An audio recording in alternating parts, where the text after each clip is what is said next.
Hello, and welcome to Wires from the Deep, a Silo Series podcast. Today is Saturday, January 4th, 2025, and you're listening to episode 23, Never Tell Walker the Odds. My name is Angela Trafficante.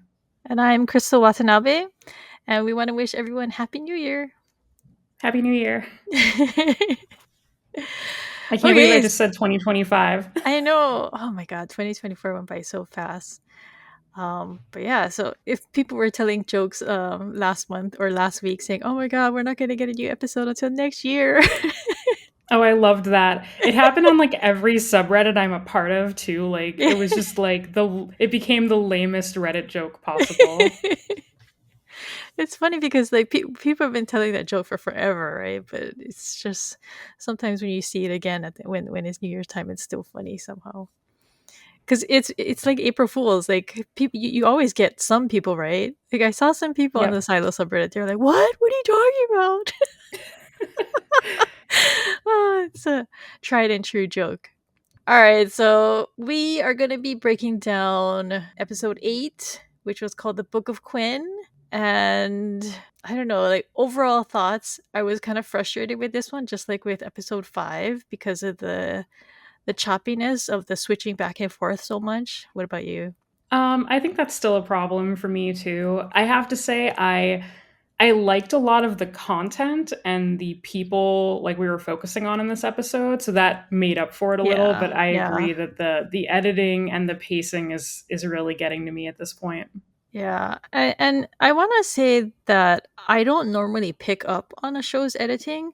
It's usually not really noticeable for me at all. Like, I'll just watch an episode and it's fine. But with I don't know, with episode 5 and this episode, it's just so noticeable for me, and I get really frustrated watching it because it just doesn't really make sense to me, and it just pulls me out. So yeah, and I think that's a hallmark of good editing, right? Not noticing it, like kind of just letting it inform the show without making you actively think about it.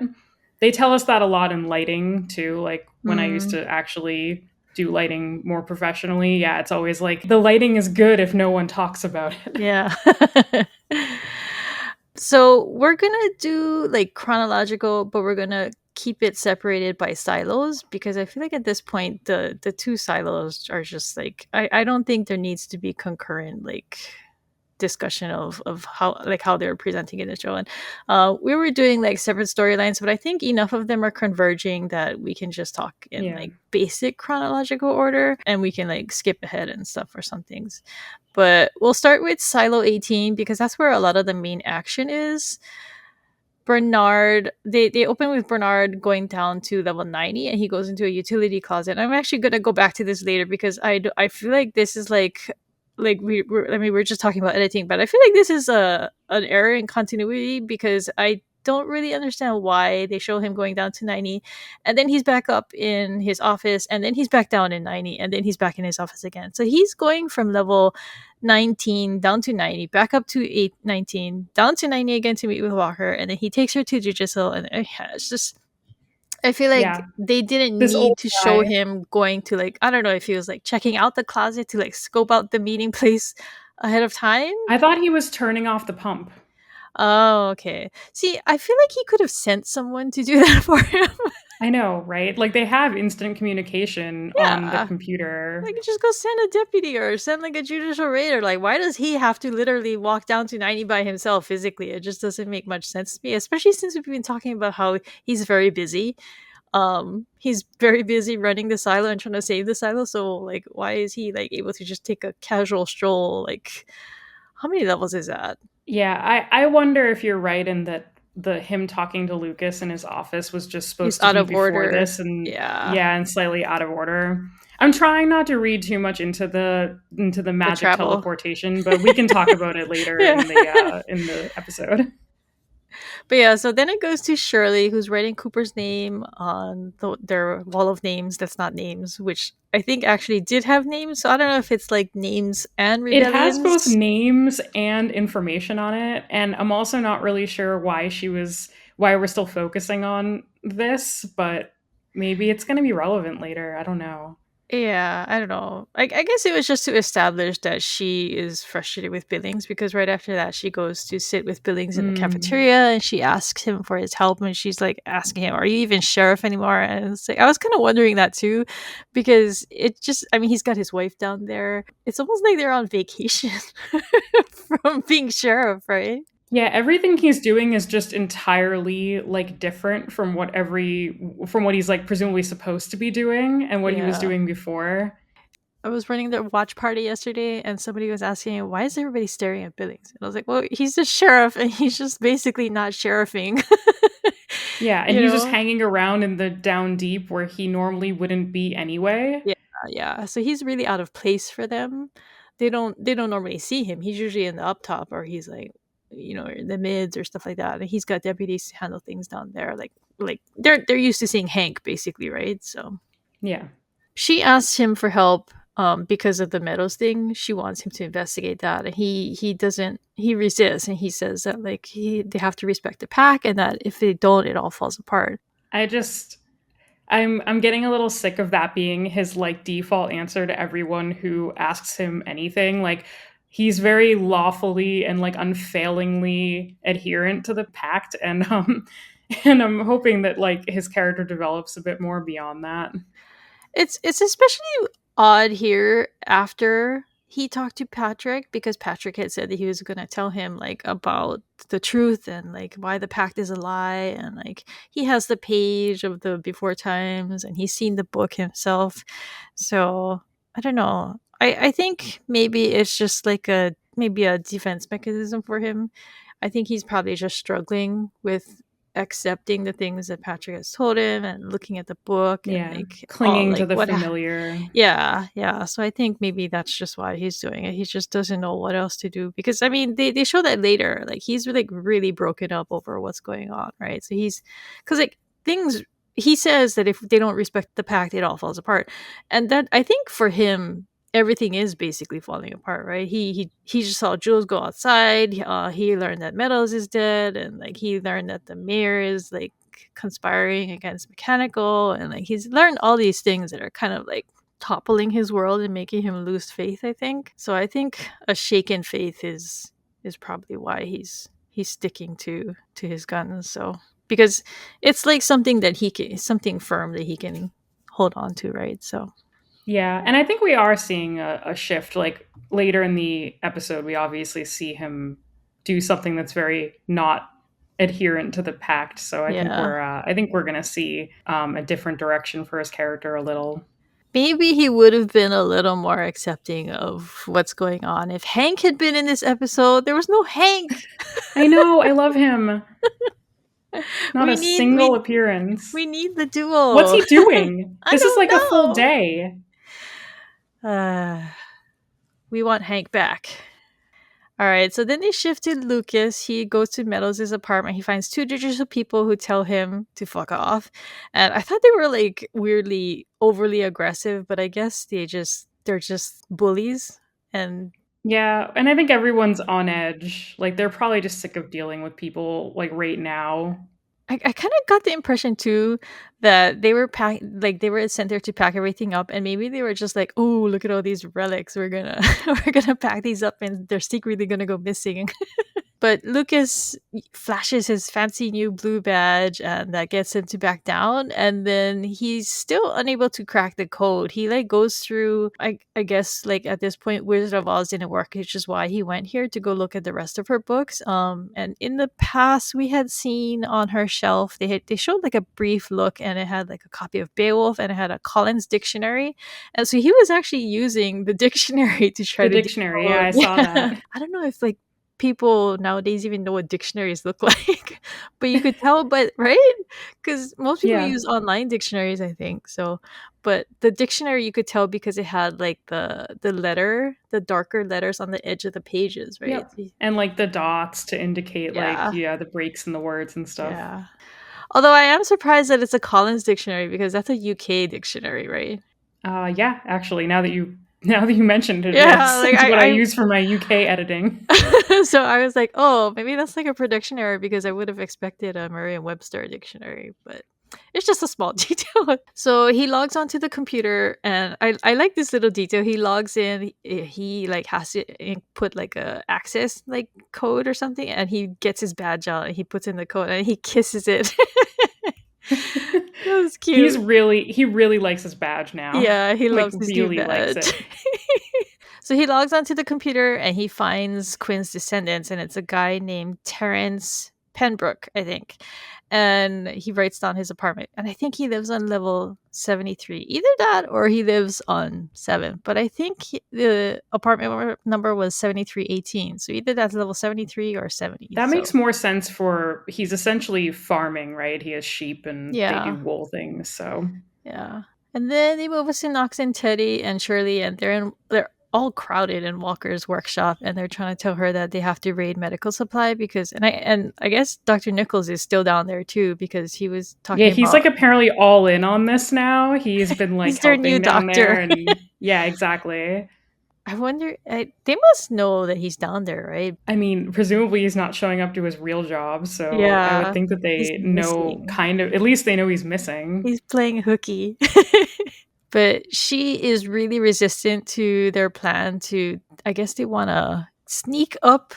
Okay, so Teddy says something here that I was like really confused about. He says, we're going to use the chairs that Jules used to fix the generator. So, what chairs is he talking about? I thought maybe I misheard or misread because the transcript says chairs, but I thought maybe they meant chains, but then they didn't use chains. So, I don't know what they mean by chairs here. Is it the thing that they sit in when they pull themselves up? Is that what those are called? When when there's I like have straps no around your butt? idea. I don't know either. And this is just these are the kind of details that when I'm watching, I'm just like, yeah, okay, they have a plan to get up there. I don't really care what it is because it's obviously not going to work. And that's like, but yeah, I don't know. Yeah, so Walker kicks them out, and she says that because she thinks that the best way to get supplies again is to free Carla. And I don't know if this added up to me because I think you had said last week, Carla or Angela, that Carla must have a shadow. And so I just wonder how an entire department that's as important as supply can cease to function if she's not there. And it just kind of seems like it's more that they're being deliberately cut off instead of like, That's kind of what I assumed. Like, I kind of assumed that maybe it's possible the rest of the department or Carla's shadow like aren't on mechanical's side. Bernard But then controls that them. doesn't seem to make a lot of sense to me either because when they gave the tape for Jules, it kind of seemed like it came from like all of supply. Like, I don't know, the note was like, they're good in supply. It wasn't like, Yeah. hey, this came from Carla, like our Yeah. secret spy in supply. So I don't know. I just kind of thought that they were more allied, and this would imply though that they're like not allied or that they became like unallied. All right, so then they take us to Sims, who's I guess he like ambushes him outside janitor. It just seems like Sims is always going and waiting around that closet, just waiting for Amundsen to come out. But yeah, he comes out and he's like, he's mad about Lucas kicking his guys out of Meadows' apartment, and Amundsen basically is just like really smug towards him, and he's just like, "No, I'm not gonna help you. I'm not gonna tell you anything." And I don't know. I'm at this point, I'm pretty tired of the Sims storyline in general, and in his defense. It's partially because I thought that he was established pretty firmly as a smart character, maybe not. Like street smart, Yeah. like Yeah, he's the practical. street smart guy who, like, came up from I think he said that his dad was, like, an actual janitor before. I don't really like how they've degraded him so much, and it's not just, like, in power, like, we know that he has, only power on paper, but I don't really like how they've degraded him so much with viewers, I guess, in a sense, because just with Camille, they just make him look so lame and so dumb. Yeah, because this is also the scene where Amundsen's also like, you know, did you ever reply, Yeah, report did to you ever Judge report to Meadows? Meadows? And I'm like, I don't know. It feels like Sims, yeah, would have been smart enough to know that his true master was never like the judge. But Yeah. yeah, I kind of just wish they had either completely sidelined Sims by like getting him out of the story or they had just like incorporated him more because I feel like right now you're kind of just watching him dumbly be one or two steps behind every single other character. And yeah, it just like it annoys me because we already know the things that characters tell him, and we just never get to see him acting on information like that's actually good. Yeah.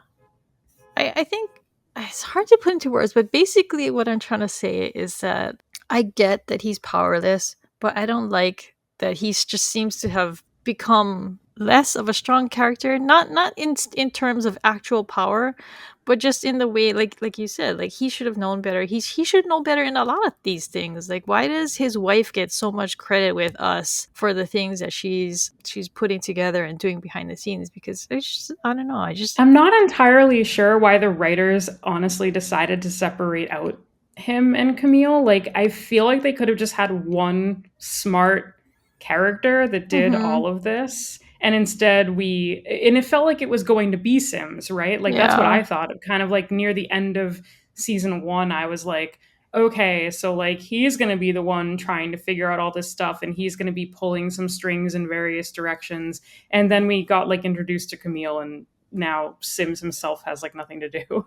Yeah. It kind of actually even made me wonder if like he had like other commitments and he couldn't do as much, so they had to like pivot like a lot of his storyline to her or something. I don't really Hmm. understand. I'm not a huge fan of Camille at this point. And I feel like they're setting this up so that Sims gets the last laugh over Bernard, because it just seems really obvious at this point that Bernard is always pushing him down. And so they're setting it up where like, aha, Sims comes back and he gets the power or whatever. I mean, they pretty much have to at this point. Like, if they don't do that, the whole thing will have been for nothing. Yeah, Like, there would be no payoff but I at feel like all. the journey to get there has been a little too meandering, and I don't know.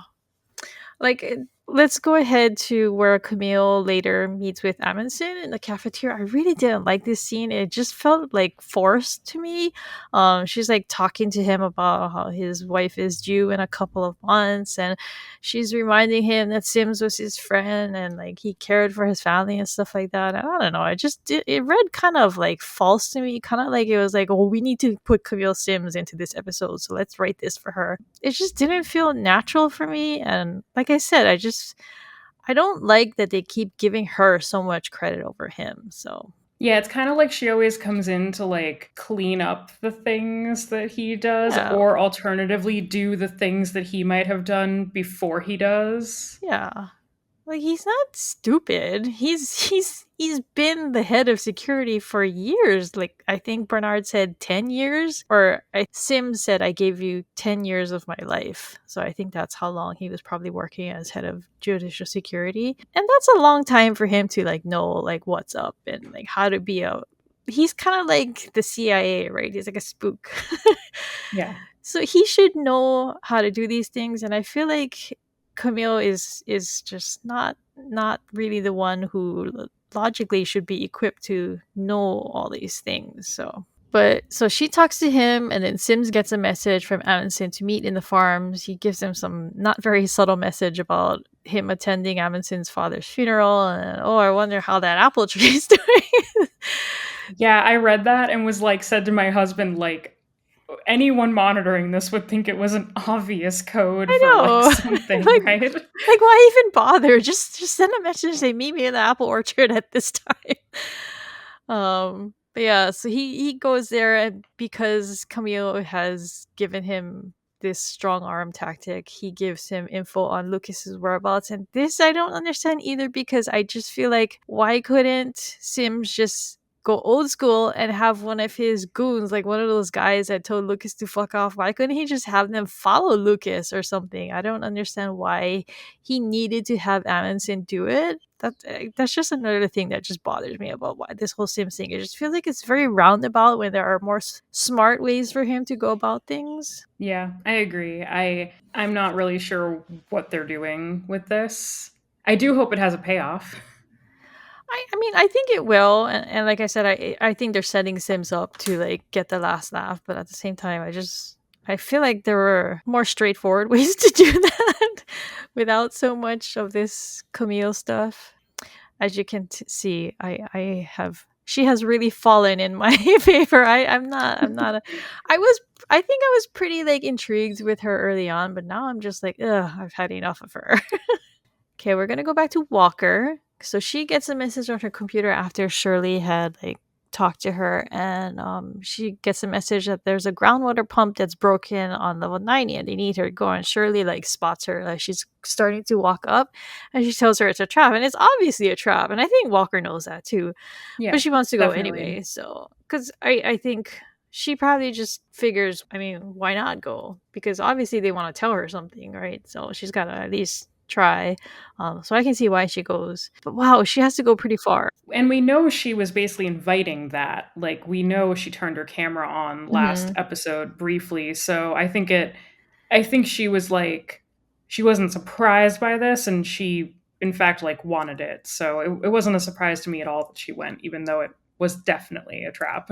Although I think we had discussed last week, I had wondered why her expression, she kind of looked scared or something, or she looked like uncertain after she turned it on, and then she turned it right back off. And I think it's because like when she goes to meet with Bernard, he tells her, "Oh, you turn your camera back on." She says, "Oh, that was a mistake." So I think it was basically that she turned it on to try to say, "Hey, I'm open to talking," and then she changed her mind and she was just like, "No, this is a bad idea."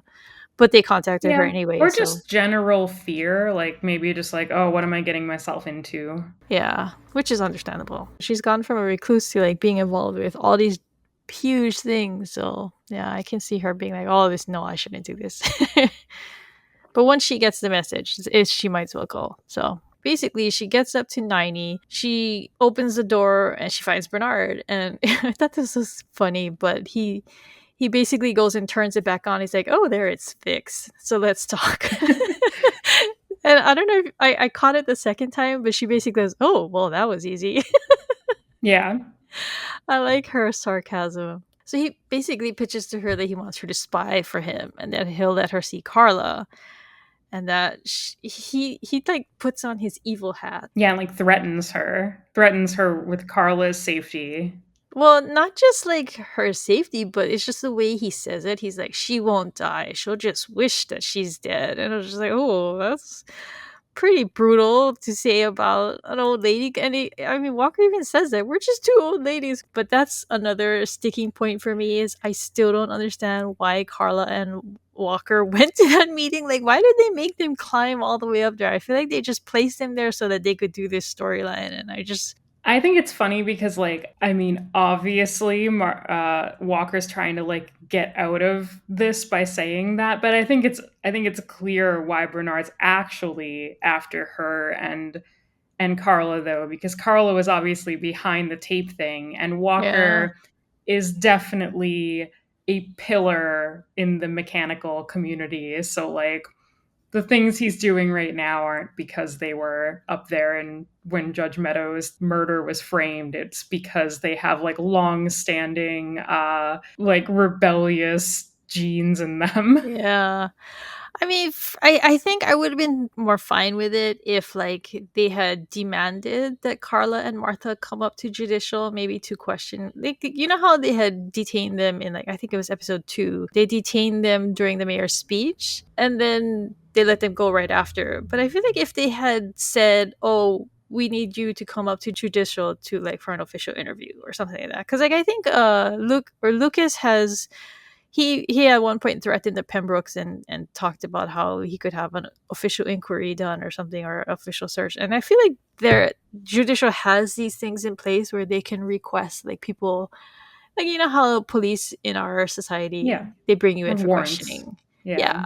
Yeah. So I feel like if they had gone in that direction, then it would have made more sense for Carla and Martha to be there because they were like they had to go. Like they were being ordered to go.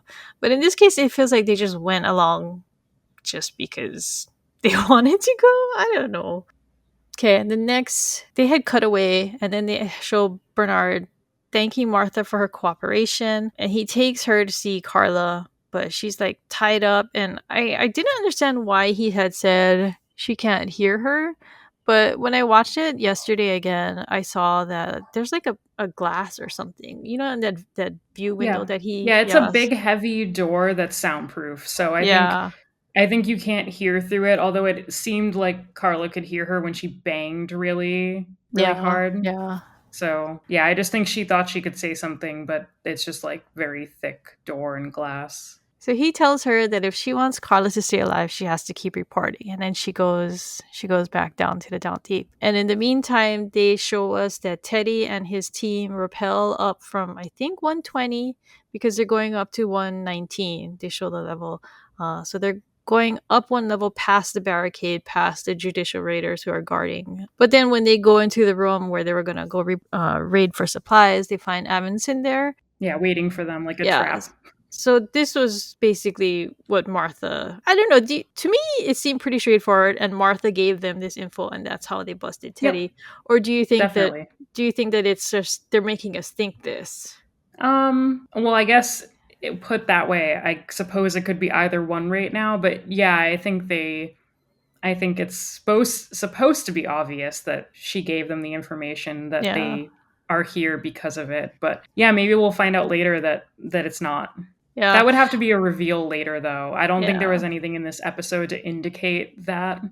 Yeah. So when they were like climbing up to get to 119, people who I was watching with were really amused, like, oh my god, did they just not look around? Are they not seeing these people? But since it was a trap, I think it was I think they were just deliberately not looking, right? So that they could Yeah. actually make it and they could bust them. So that explains Yeah, we thought why. the same thing. We were like, how are they managing to do this without anyone like seeing or reporting it or stopping them? And then yeah, when they kind of went in there, I was like, oh, well, obviously they were luring them here. Yeah, Like they knew they yeah, were they going to be wanted them here, to do so that. So they get arrested, and then later on, when Walker is back in her workshop, she turns her camera back on, which was what Bernard had told her that she had to do. And she fixes herself a drink, and Shirley comes in and she tells her what happened, and she's wondering who betrayed them. And then after Shirley leaves, Martha flips Bernard the bird at the camera, which I thought was funny.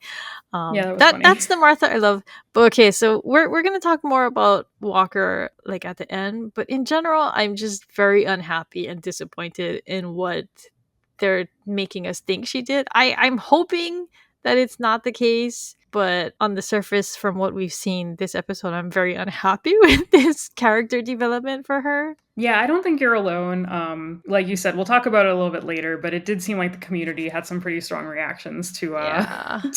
to Walker doing this. Let's go back to Lucas. So Lucas, I think we had last said that he wrote down the apartment number of a guy named Terrence Pembroke. So he goes down there, he knocks on the door, and this lady opens the door, and then she slams the door in his face, and she pretends like her father-in-law is not there, but he's actually there, and he comes to the door because Lucas threatens him. He pulls out his badge again, his fancy blue badge. He loves doing that this I episode. know. His favorite new badge. Yeah. They talk about how they like ditched the Quinn name because it was such a big shame for them. So they're the Pembrokes. But they make the cleaning wool and they make blankets for uptoppers. And oh my god, I love this part because you can see like yarn hanging from the walls and everything. And they've got like stacks of unfinished knitting projects all over the place. I was like, oh my god. Perfect for you. This would be your apartment. Yeah, my husband and I both literally shouted "wool" at the screen when that woman mentioned wool because obviously it's a reference to the book title. Yeah, I loved it. Oh my god. I did think that it was weird that like she was insisting that like this is like their job. They make the cleaning wool because I think like in season 1 they had established that they hadn't had a cleaning in a long time. I thought it was a really weird thing to open with because yeah, I'm like and then they needed to I felt like the writers needed to throw in that line about how they make blankets and other things Yeah. for up toppers too because like the idea of them only making cleaning wool was absurd and I was like I Yeah, don't it know why you is. said that to begin with. Like I, it feels like it would have gone the other way around like you'd be like, "Oh yeah, we make like blankets and wool supplies for everyone." Also, we do the yeah. cleaning wool because cleanings only happen like every few years. Yeah, but instead they made it seem like their primary job is making cleaning wool. And I was just like, that would take like what a Yeah, day? what that the 4 inch by 4 inch square that is Yeah. used once every 5 years. Yeah, because they do show that. I think I can't remember with who's cleaning. I think it's Allison's, but they show them tucking the wool, like the cleaning wool, Yeah, into into the the pockets pocket. of the Yeah, suit of the cleaning suit. So they're not very big, and I don't think they give them very many. So yeah, I don't see why the demand for this is big enough where they're just like, that's our job. We provide the clean. And like when she opened the door, she was like, tell him he'll have his cleaning wool soon. And it's just like, Yeah, and I'm like, what are they looking for? That felt like a weird line too. yeah. Yeah. So Lucas threatens him. He's like, I'll be back with a search party. I'm gonna go get a coffee and I'll be back. Which I thought was funny because he's I clearly love his trying. like tough guy act. I know, it was Yeah, so it's cute. especially with him done up all like prim and proper too. He's like clean and he's dressed nice and his hair is like Yep. coiffed perfectly and he's Yep. over here like threatening people. It's clearly not what he like wants to be doing with his life. I know, but I just the think that whole. actor did a really good job with that. Yeah, I know, it was pretty freaking adorable. His whole, I'm gonna go get a coffee and then I'll be back. You better have my stuff. But yeah, so the guy Terrence, he like totally sees right through him. He goes outside and he's like, real tough guys barely say anything. But he tells him that 4 generations and then his grandson will be the 5th generation Yep. of trying Correct. to get rid of the shame of being related to Salvador Quinn, which I would like to say is a really cool name. I love the name Salvador Quinn. It just rolls off It's your true. It kind tongue of really rolls off the nicely. tongue. Yes, Yeah. exactly. Yeah. But yeah, so he says the man who almost destroyed the silo. So he's got a reputation, I guess, among the people as being a bad guy, a villain. Which is kind of weird to me now that I think about like what they talk about later in the next scene. Mm-hmm. But I'm like, wait, how do people know who Salvador Quinn is, and why would this be a persistent name in memory? But anyway, Yeah, let's move on yeah. to Oh, that because of the scene. drug thing. Yeah. Okay.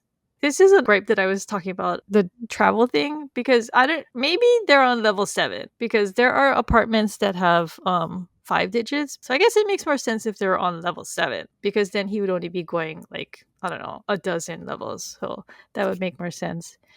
But he goes to Bernard, and Bernard is telling him that Quinn is actually a hero. This was a really good info dump. I don't always like info dumps, but I really like this one because he answered a lot of questions in this one little scene. Yeah, I really liked how they did this. Like, I liked how they staged it too. And Yeah. also, I just loved how I don't know a better way to put this than Bernard was looking really fine in this scene. Like, both of them, like, Yeah. prim and proper and in their suits and, like, sitting in a nice office. And Bernard, like, for once, not for once, he does this a lot, but he looked like he really knew what was going on. Yeah. And it was like really In his nice to see because element.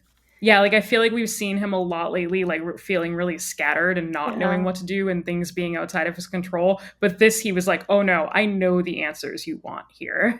I'm going to take this opportunity to make a snide remark, though. He looks really good for somebody who just walked up and down 7-Elevens. In like a 3-piece suit, mind you. He's wearing like a Exactly. vest and But I was joking at Discord at the watch party yesterday that he's so tall. Maybe he can take like steps like 4 or 5 at a time. maybe people carry him. Maybe. Or he just slides down the railing. Whee!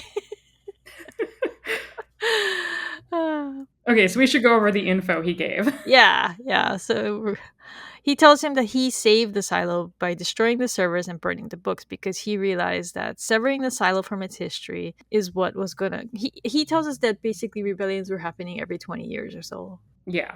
And that they were, I think the implication is that they were like getting worse and stuff too, and that Mm-hmm. everyone sort of had the chance that someone would open the door and destroy the silo and kill the 10,000 people inside of it. And we do see proof of that because of what happened with George and Allison. Like, they discovered the hard drive, right? That's probably one of the things that he destroyed 143 years ago. Yeah. And we've seen proof that this can happen too, because we see Yeah. Silo 17. Yeah.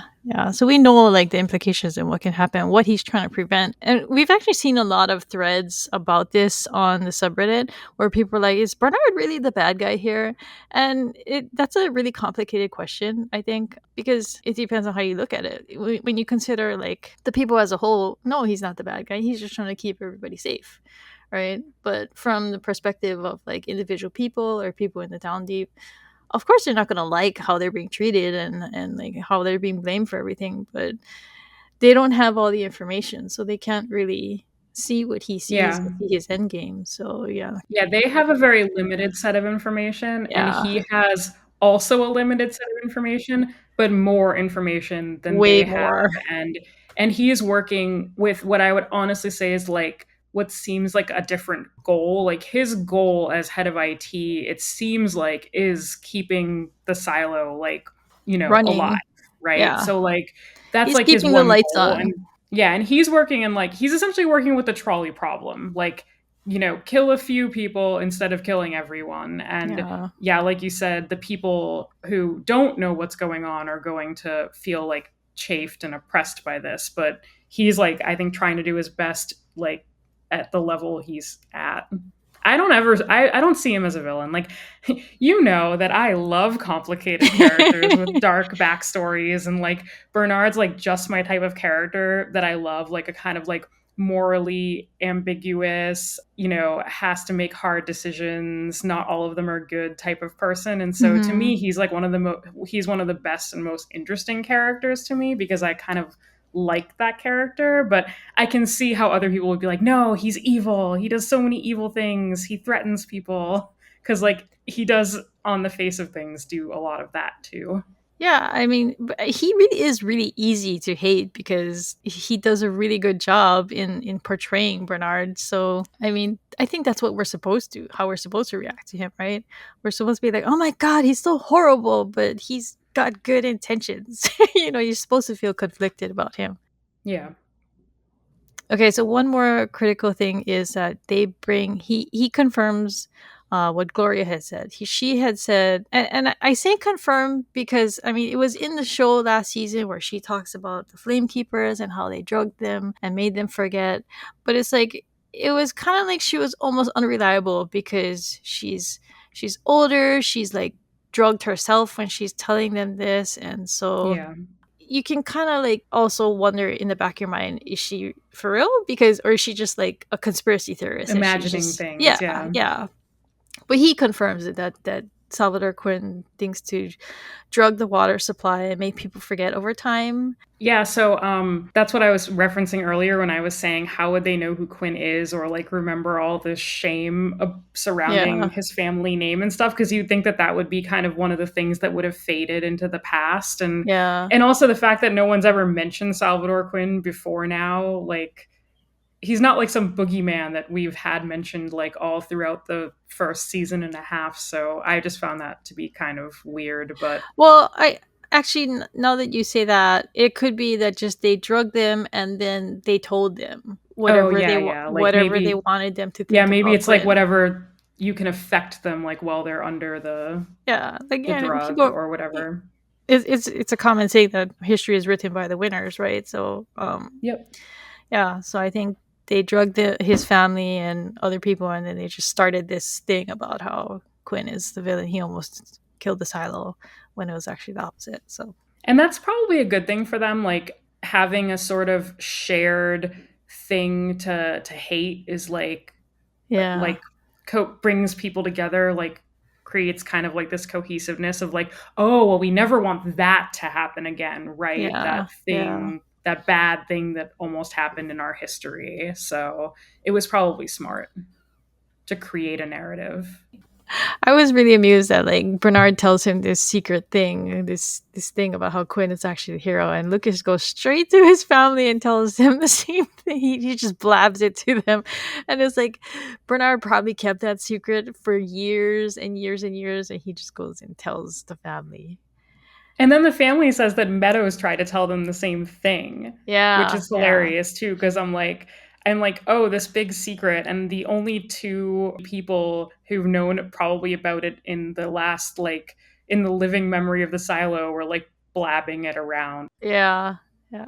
I mean, Bernard is lucky that like they never told anybody, right? Like, because that seems like something that you would like talk to people about, like, oh, this lady came and she told us blah blah blah, or this man came. It feels like something that you would gossip about. Maybe no one would believe them, because that would be the type Yeah, of thing you would also say, like, to try and, like, negate something that someone yeah, said about your family. Like, yeah, you know how they always say, like, it's harder to, like, dispel a rumor than it is to, like, create yeah, one. yeah. I think this is where, because Bernard had mentioned that she disappeared for 4 days and then she came back and quit. So it seems like this is what she did.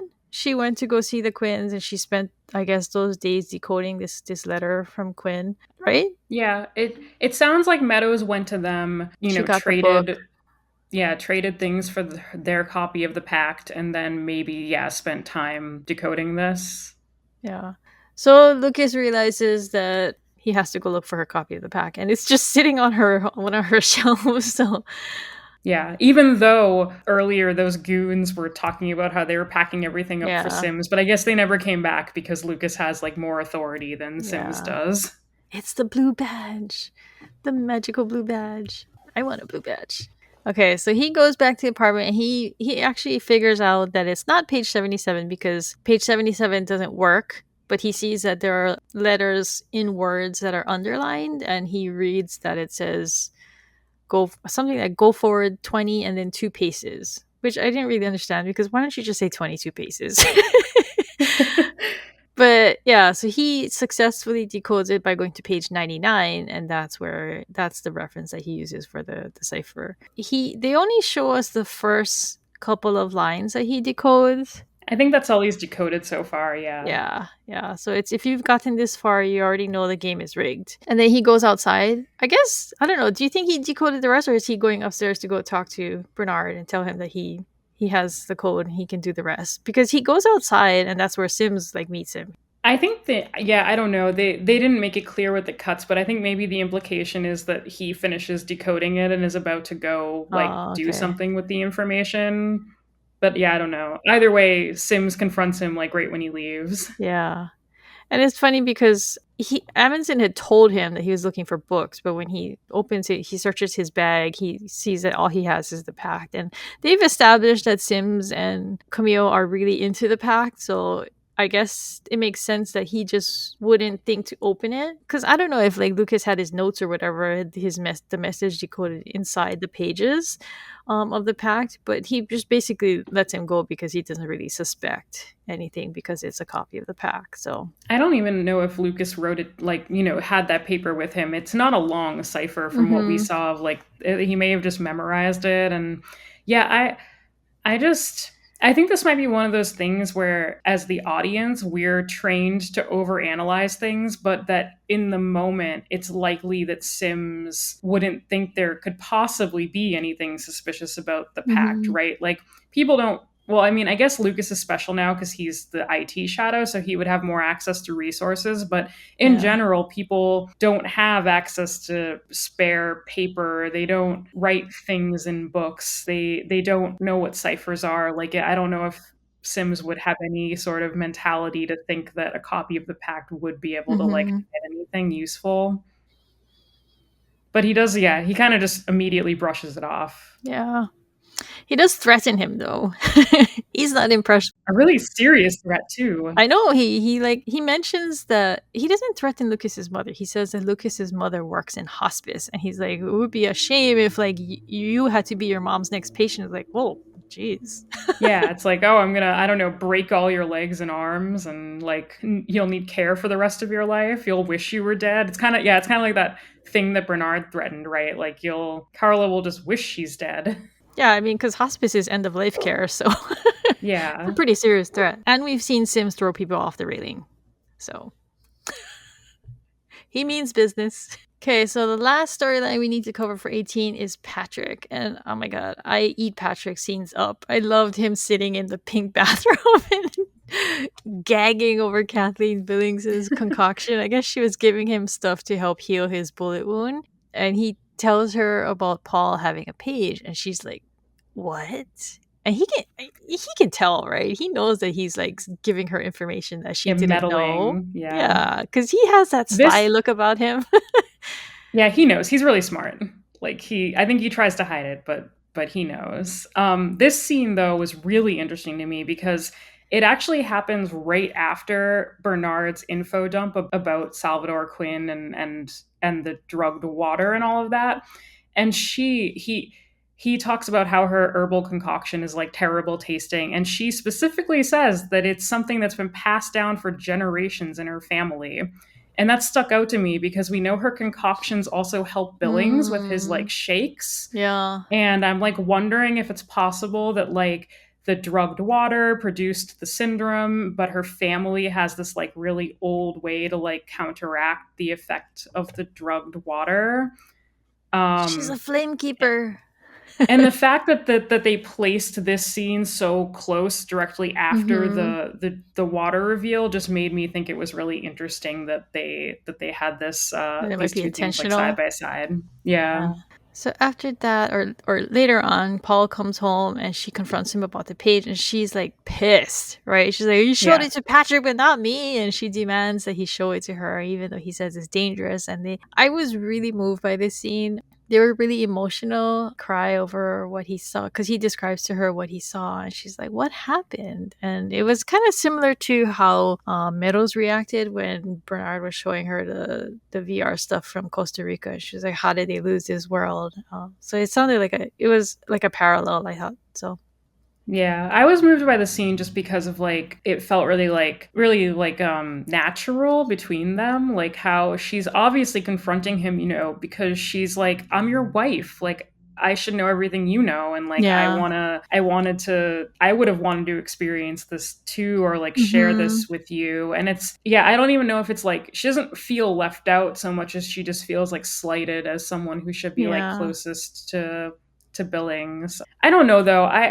I've been feeling really weird about the reactions everyone's been having to these like books and relics because I don't know like how emotional would they really be over these things? Like these people weren't like ripped from earth. They weren't like people who experienced life and then got shoved underground into a silo. Like they're people for whom the ideas of forests and oceans and animals are so abstract that they don't even have words for them. And so I'm just wondering how affected you would really be by like a picture of a green forest. But maybe it's, I mean, I've never been in this situation, so maybe they would be more emotionally affected than I think. Yeah. Plus, I mean, it's not like they don't have greenery. I don't know if it's just not really helping, but their farms look really lush.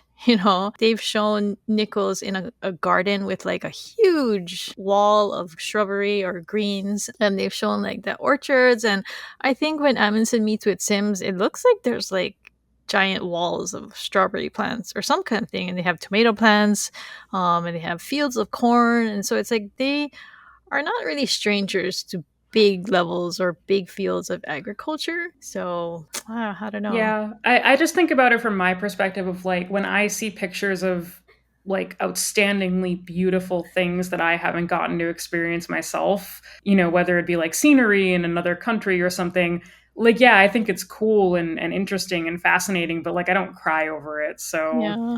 yeah, I don't know. Maybe I'm not thinking empathetically enough to these people, but it just I don't know, like especially the people who haven't seen like video, like Meadows maybe is another thing. Like she saw the Hmm. VR, she was watching videos, but yeah, like a single page that shows like Yeah. a mountain seems like something you wouldn't necessarily be crying over. Maybe that's just the writers though trying to amp up the Yeah. emotional distress.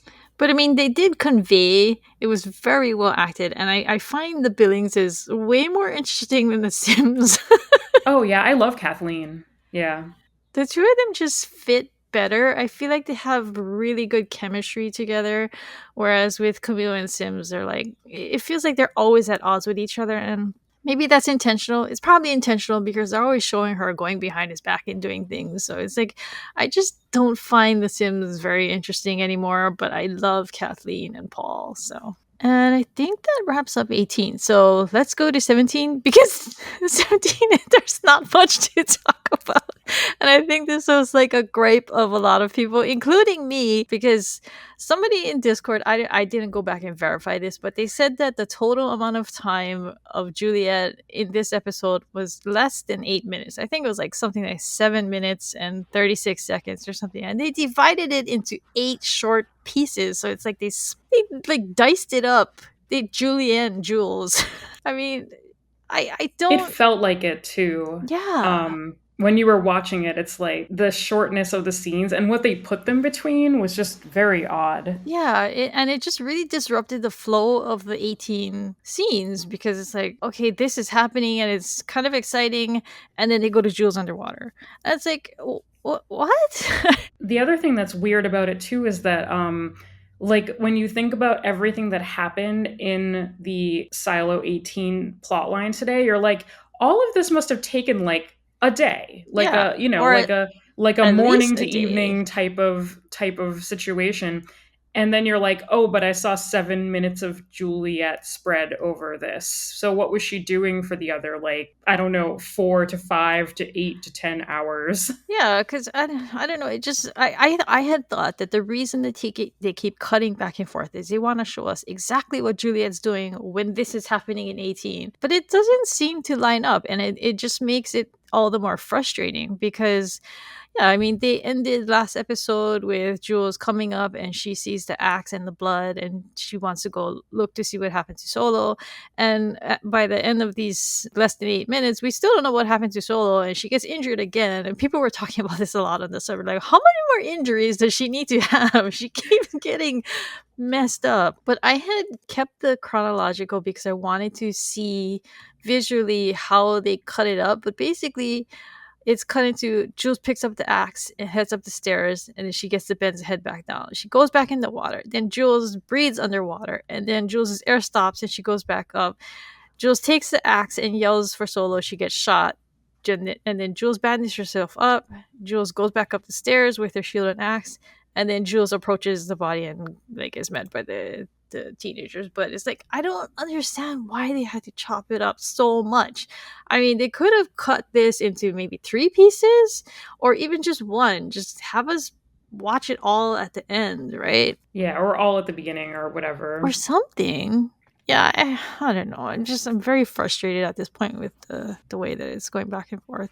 There was one scene I looked at the timestamp myself, and it was 28 seconds of Juliet. It was basically her just walking up the stairs with her shield and her axe, and I was so frustrated. I was like, we didn't need to see that 28 seconds right in between some other stuff. Oh, There's also just like, I'm getting frustrated by the amount of very clear time wasting they're doing with her yeah. plot because, like, oh, of course, Solo just happens to mention that the bends is a thing that can Mm-hmm. happen. And then, of course, in the next episode, she gets the bends and has to Yeah. use the magical thing that he told her she could do to fix it. And that's just like a time waste. Like, everything that's happened has been a time waste. Like, she gets sick, waste time. She gets the bends, waste time. She has to fix the pump because Solo has her helmet and suit, wastes time because it seems like what they really want to do is make it so that at the very end of this Lines up. season she goes back to 18 or something, but they needed something for her to do like this entire season, so it's a bunch of these like little, like, you know, kind of like quests like you'd get in a video game, like these side quests she has to do Yeah. one at a time before she can like get back on the main path. Yeah, like it's, and they're just like little drips of it too, like one after another, and it's really drawn out. Yeah, it like I kind of like expected them to progress this more, you know, like they didn't answer the cliffhanger that they gave us last episode. So, uh, but let's talk about the kids Yeah. because she sees a body on the walkway, one of the guy that had stopped her, they put like a light in her face and then they shot her. And it sounded like a man, and he tells her that he killed Solo. And for the record, I don't think Solo's dead. I'm not going to believe he's dead until there's like an actual body of him, and Oh, he's like, definitely not. They didn't show yeah, the body. He's not yeah, yeah, dead. yeah, That's like what modern filmmaking is like right now. yeah, You yeah. don't believe anyone's dead if you didn't see it happen. But yeah, so I think she probably thinks that the body on the walkway might be Solo, and Yeah. that's why she goes over there. And but she's got her shield and stuff. But then it's actually a trap, and they get up and they attack her and they fight, and then she takes off the guy's mask, and it turns out to be a young boy. He looks like a teenager, right? Yeah. And then she's fighting with him some more, and then she hears a voice, and it's a girl, and she says that if she makes another move, she's going to shoot her in the heart, which I thought was funny because hello, Jules has a shield. She's holding her literally right in front of her. How are you going to shoot her if she's got a shield? But yeah, so there's 2 boys and a girl, And I made a joke in Discord that it's Katniss, Peeta, and Gale. But yeah. So what did you think about them? They're definitely way younger than any people I would have thought Mm-hmm. would be currently in Silo 17. So that opens up a lot of questions to me because I would have thought that anyone in this silo would be Solo's age Mm-hmm. or more. So these people clearly have to be children of those people, or maybe they Yeah. were, yeah, actually no, they would pretty much have to be children. Yeah. Yeah, they had to have been born after the silo Yeah. fell, right? So because Yes, because we know that the silo fell before Bernard was yeah. even like head of IT, or yeah, he said something similar to that. So either that or they have to be from outside of Silo 17, which I Mm-hmm. suppose is a possibility, although it's not one I personally Yeah, I believe. don't either. I think it's probably just that they're descendants of people who remained in Silo 17. So, Yeah, that begs a lot of questions, though, about where those people would have been living or why they would have been procreating or where they're getting food and things that hopefully will probably be explained like in future episodes. But it hmm did, like you said, they didn't resolve the Silo 17 cliffhanger from last episode, and instead they yeah, gave us like a million new questions. So yeah. I guess we'll see what happens in the next episode.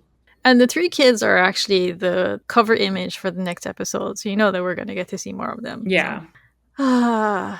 but I mean, that basically wraps up everything in Silo 17. It didn't really progress. And I know we had talked about how, like, how much time has passed because when I was looking at it, I was like, what, barely like half an hour passed by for Jules? But I guess it could be more because at one point she's breathing underwater. I don't know how long she was down there. Maybe she was there for an hour or 2 hours. I don't know how long she should have been down there to help ease the bends. And then there's also after she bandages herself up, she was doing it on a bed. So it's possible that she just went to Yeah. sleep. She seems like she was resting, yeah, for a little while or hiding. Yeah, so that Trying could to figure show out a plan, some maybe. passage of time. But yeah, so let's move to community reactions.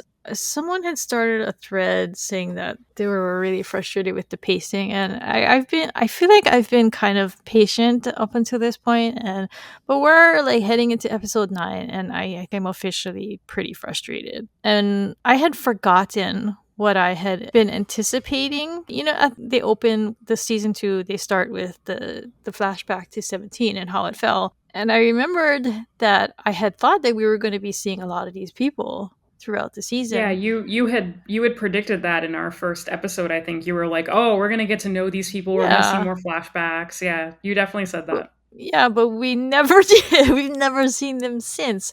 So, and it could still be coming, but I guess I when I remembered that, I just thought, "Oh, I mean, I would have loved to have been seeing a lot of that instead of some of these like Camille Sims stuff or like the Walker stuff because I'm currently unhappy with where the Martha Walker storyline has gone."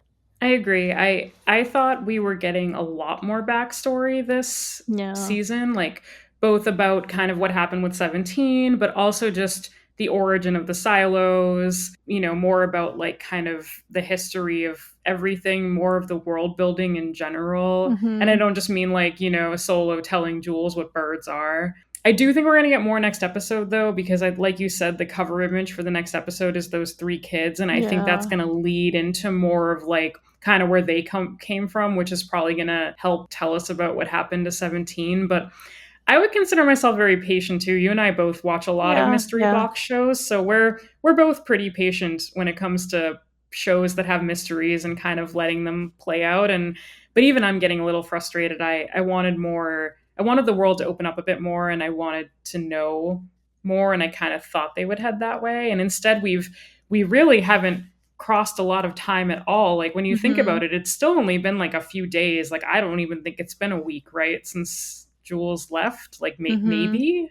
Yeah, but I don't know. With only 2 episodes left to go, I feel like it's gonna like. I had thought that it was gonna start snowballing this week, but I guess the snowballing starts happening next week. I mean, it better Yeah, because I agree that episode 8 would have been where I would have thought that things would really pick up, pick but I up. think you're right. I Yeah. think we're going to see it next episode. And next episode is a bit longer. It did say an hour on my Hmm.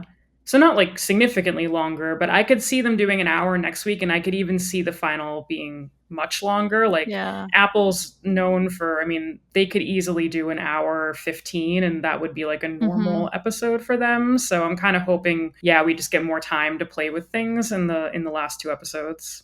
After this week being so frustrated, I remember that I was this frustrated with episode 5. So I went to go look, and it's the same director. So until someone tells me otherwise, I'm gonna just blame it on her. I don't like her episodes. But so a lot of oh, there were a lot of complaints.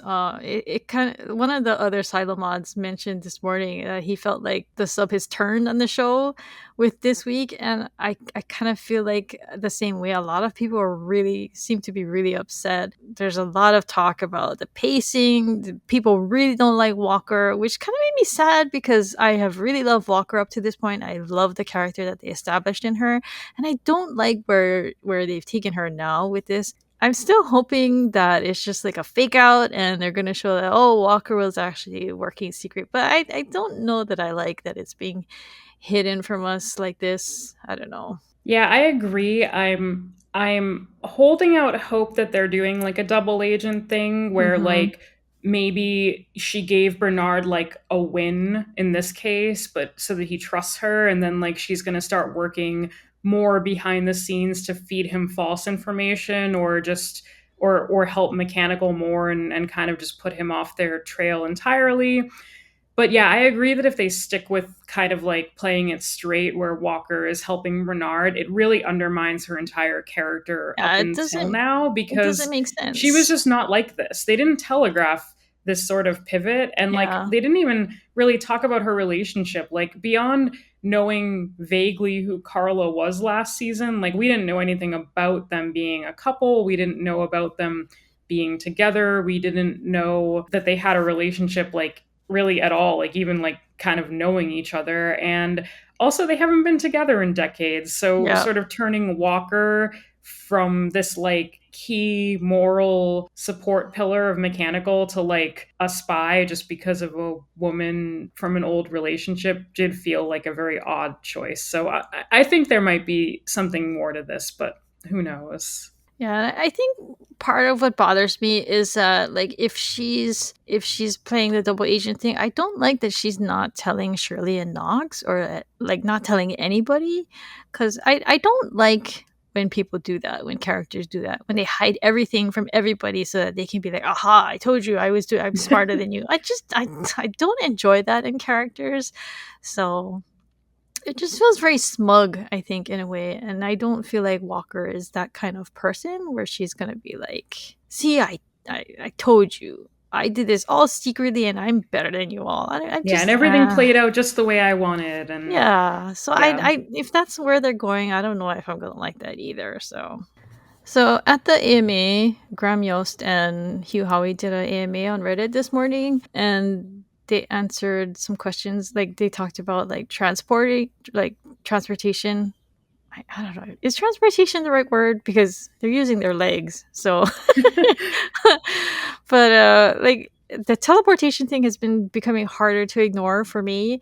But he did mention that they had basically made it where they feel like someone who's strong and fit, like Juliet, can traverse the silos levels in about 3 hours. And so people who are elderly would probably take all day. So that's why like Martins and Johns take a long time. And but Yeah, but I mean, but like Bernard and Walker yeah, and Carla and them are all elderly too. So yeah, yeah. So I don't know. I feel like that's kind of like going against what they're saying here and how they're explaining it. So because Bernard, I mean, if it is just an error in continuity and weren't supposed to put him going down to that closet to shut off the thing before he talked with Lukas in his office, then that would make more sense because then he would only have made one trip down to meet with Martha. But yeah, I just ah, it's starting to bother me. It wasn't. I was really like just writing it off as just yeah, whatever. They needed to happen, so that's gonna happen. But it's starting to irritate me. yeah, I see a lot of that feedback on the subreddit.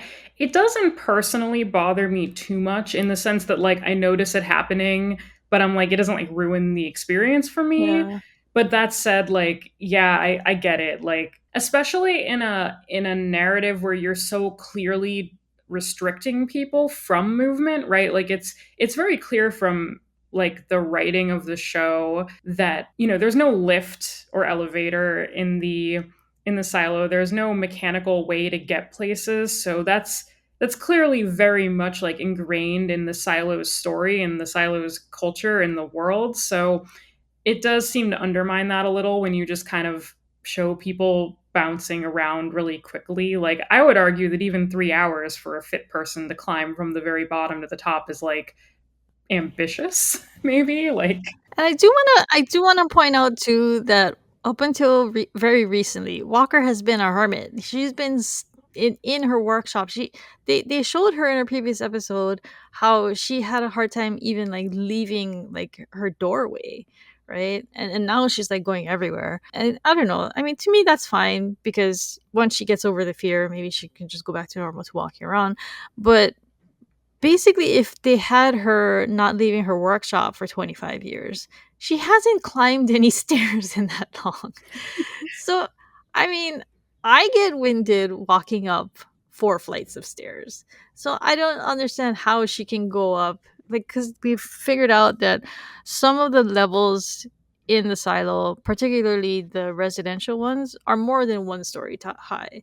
So she's not going up 144 flights of stairs or 100 plus flights of stairs. She's going up way more than that because each level is pretty high. Like the residential areas, some of them have 3 story apartments or 3 levels of apartments. So it's no small thing that she's going up to 90. But they make it sound so casual, like, oh, I'm gonna go fix the pump on 90, you know? yeah, to that point, I climb a lot of stairs when I travel, and so I go to Japan a lot, and they like to tell you how many stairs you're climbing Mm. when you go to places. Like temples will be like, yeah, it's like 1100, you know, 52 stairs to get to the top of this mountain or whatever. And like, yeah, I it takes me forever, and I'm fairly fit and Yeah. young, and I'm just like, I would not be zipping around as fast as some of these people zip around. Yeah, I did. To me, though, like I said, the sticking point is just that transportation, as you called it, is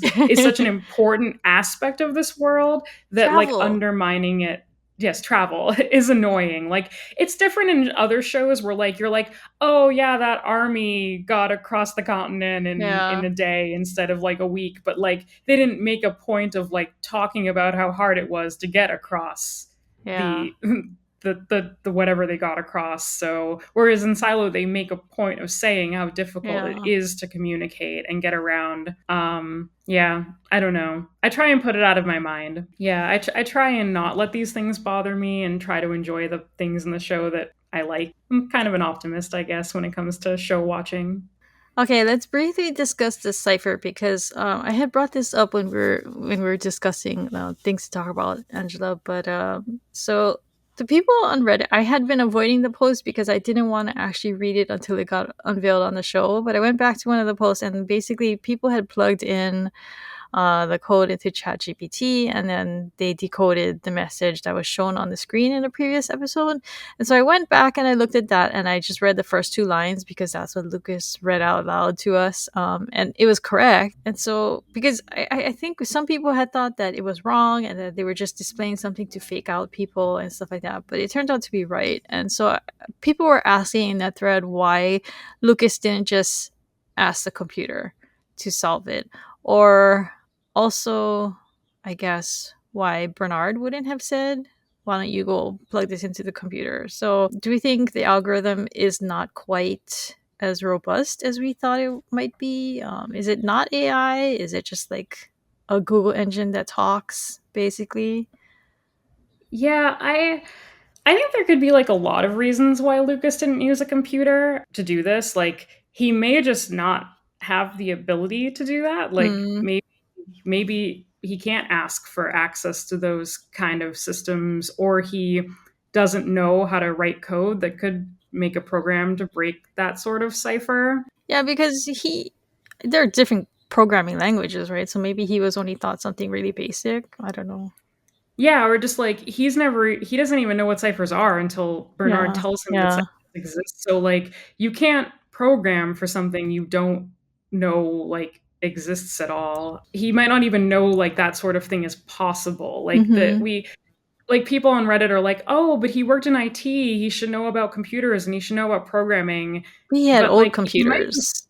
yeah, he might just not. Like they might be very narrowly trained to deal with very specific like interfaces or very specific like tasks or activities. Like he's not necessarily like a programmer that we would have now who Yeah, just has access to like yeah, every language, everything we know about computer science to have ever existed. He may simply not understand how to even begin to ask a computer how to break a cipher like this. and his knowledge of technology's capabilities has basically been expanded exponentially in the last day. So it's very recent to him, right? So Yeah, so I think, like, he may just have, like, not thought of it or not even known it was possible or not had, like, the ability in his head because we I think a lot of people on Reddit, like, and on the internet in general, forget exactly how limited these people's mm-hmm. information is and how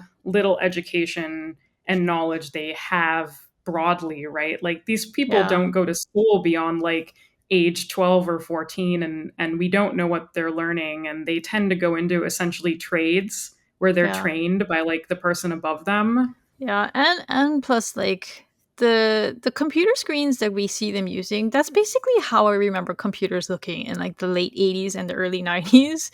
So, I don't think maybe a lot of the people who are watching don't really understand. They don't have a basis for what computers were like back then and how different they were. They had different capabilities. They couldn't do nearly as much as what I can do on my computer now. So you can't just assume that like everything that we can do now is what they can do just because they have a computer. You know, they have old Yeah. computers, like ancient And computers. even if you assume that Lucas has access to a more advanced system now, like you wouldn't necessarily assume that he figured out how to use it all in like half a day or whatever he's had to kind Yeah, of yeah. explore the legacy and whatever capabilities it has. It's also possible that the more advanced computer he has just simply doesn't allow him to ask for things like this. Like if Hmm. I were the people who created this whole thing, the silos and everything, you know, inside of them, and I wanted to like limit information, I would most certainly put limiters even on the head of IT's like capabilities and computers that they have, right? Like there's no way Bernard has access to everything because even he apparently doesn't know what's going on for Yeah, real. yeah. So it would be smart to put that sort of limitation in my opinion. Okay, we touched on this. Do you think that they're Oh, worth having around The Sims? Because I I don't think have so, I have no. turned the corner and I could do without Camille Sims, and I could have been I would have been just fine with Robert Sims. I know people don't like Common, but I don't have an issue with him, and I'm just more like upset that they've downgraded him so much with her because I don't I'm not very impressed by her, and I feel like he has more backstory and he has more experience that would back up the things that she's doing, and it feels like it's been given to her, and I don't really feel like she deserves it. I definitely agree that they should not have split this into two characters who have like different agendas and different knowledge. That said, I think at this point I could honestly do without Sims entirely with the way his Hmm. plot has like not been progressing. Someone on the subreddit in the discussion thread said, I don't need to know every minute of Sims' day. And I wholeheartedly agree with that internet stranger because at this point that's what it feels like, right? It feels like I'm just seeing his like boring like conversation and lame investigative work. Stalking the janitor closet. Oh boy. He's like sitting at his desk checking email. Oh, I'm gonna go to the orchard and meet Amundsen. Yeah.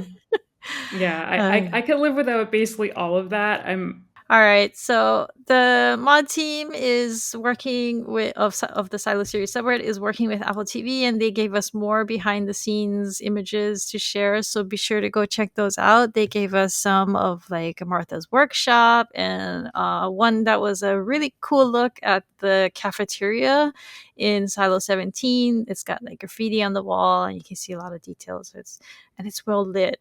A lot of people were joking like this can't be from the show. It's too well lit. I can see everything. That's how I feel. I'm still struggling. I think this week was a little better, mostly because we didn't see a lot of Silo 17. Yeah. But yeah, I'm still struggling with the darkness. And today on the AMA, somebody had asked, "Why is the show so dark?" And Hugh actually agreed that it's too dark. He said that he was watching it with his wife, and they could barely see anything, and they had to wait till nighttime to watch it. So he says that the feedback has been heard, and hopefully they'll make adjustments later. But I don't think he made any promises, but I do appreciate that he acknowledged it. So.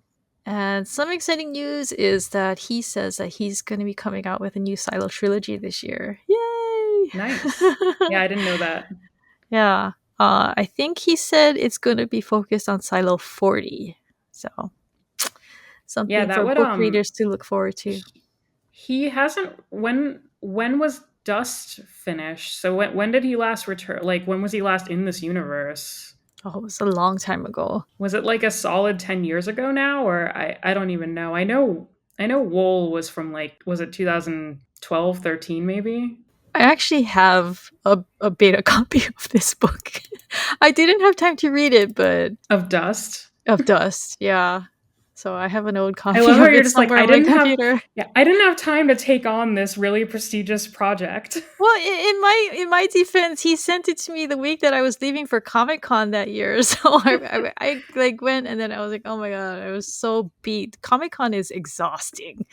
If anyone hasn't gone to, I'm talking about San Diego. So I still regret that though. I did get the book and read it when it came out though. Okay, quickly, what we've been watching. I finished my rewatch of The Boys seasons 1, 2, 3, and I'm about a third of the way through season 4. So that's what I've been focusing on. We've been watching Physical 100. We love Korean reality game shows in this household, so we just like really enjoy watching like that and things like Culinary Class Wars and Devil's Plan. Any last thoughts? No, just excited to hopefully see the plot pick up like a lot in the next two episodes. Yes, we would like to go down the. We're at the top of the roller coaster. Let's go down with the next two, please. But yeah, so thank you for joining us for another episode of Wires from the Deep. If you're enjoying our podcast, be sure to leave us a review on Apple Podcasts. If you're listening on Spotify, you can leave us a comment and let us know your thoughts on our discussion. You can join conversations about the show on the Silo series subreddit and on the Down Deep Discord, where you can participate in discussions with other fans, or you can join our Friday night watch party. And after the watch party, I usually give a Silo quiz. It's speed based, so you got to be quick. And if you win, I award you with a special champion role. But if you want to contact me and Angela, you can leave a comment on one of our YouTube videos, or you can email us at crystal@thedowndeep.net. Thank you. Thank you. Bye. Bye.